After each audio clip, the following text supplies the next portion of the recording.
Welcome to Dragon School 101, where we talk about weird biology.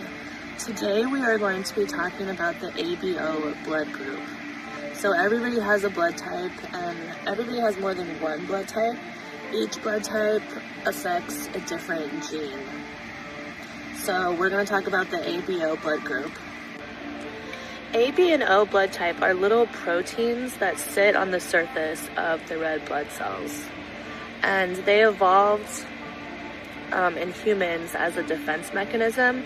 The way that bacteria and viruses get into your blood cells is through the A, B, and O proteins. So you're going to see a few blood types that most people don't talk about and most people don't know about that actually give you resistance to malaria. Okay, so humans have A, B, and it's actually called H. Blood type O is called antigen H. It's not called antigen O. So I'm not sure why they decided to name it that. Okay, so antigen H is like a pole that sticks out of the red blood cell, like a mailbox pole. Okay, the glycoproteins A and glycoproteins B, they're like mailboxes on top of the pole. They're like little doorways that bacteria and viruses can get into. Okay, some people have 0A, 0B, and 0 antigen H, so they don't have an ABO blood type at all. They have their own blood group. It's called Bombay blood type. So the A and B glycoproteins, it actually would be like a bunch of mailboxes on one pole. But you can have a blood type that's called A partial or B partial or A weak or B weak, and basically they don't have as many mailboxes. Okay, so you have blood type A1 and blood type A2. And blood type A2 is weak. It doesn't express as much A glycoprotein as a normal blood type A does. And you can also have A and B, so your blood type is just called AB. Okay, so structurally, the O, the antigen H, the pole, in terms of like evolution, came first. So blood type O is the oldest. They're like the OG hunter-gatherers. Okay, so now scientists think that blood type A is actually the oldest one.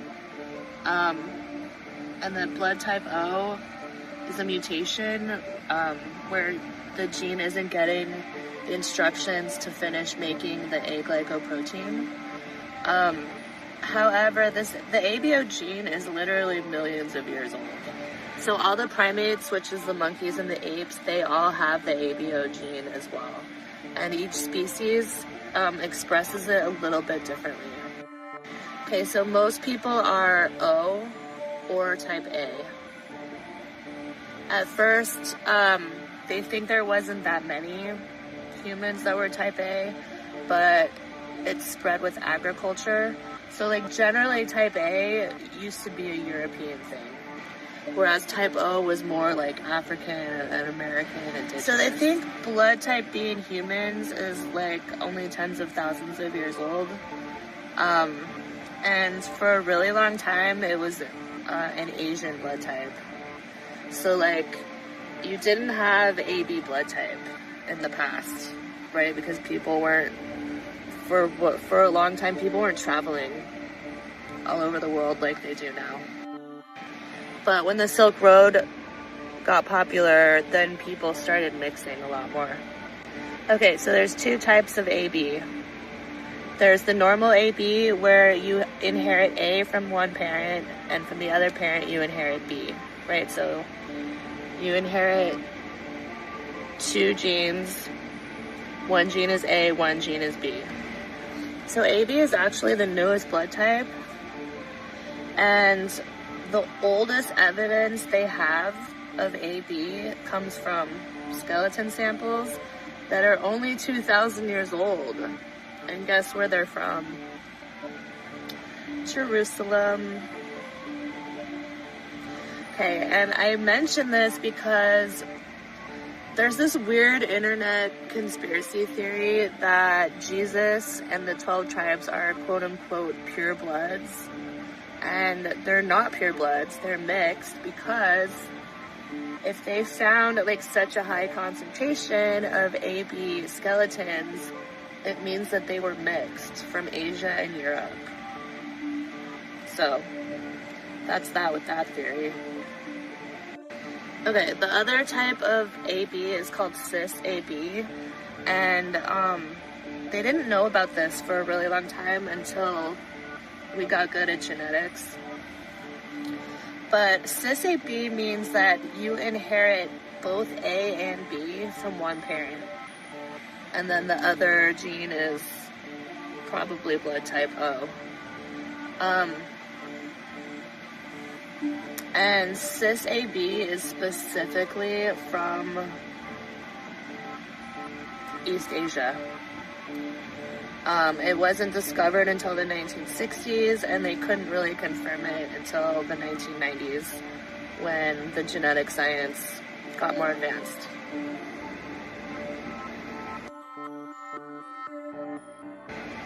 Okay, so next let's talk about why does this matter? Like, who cares what blood type you have?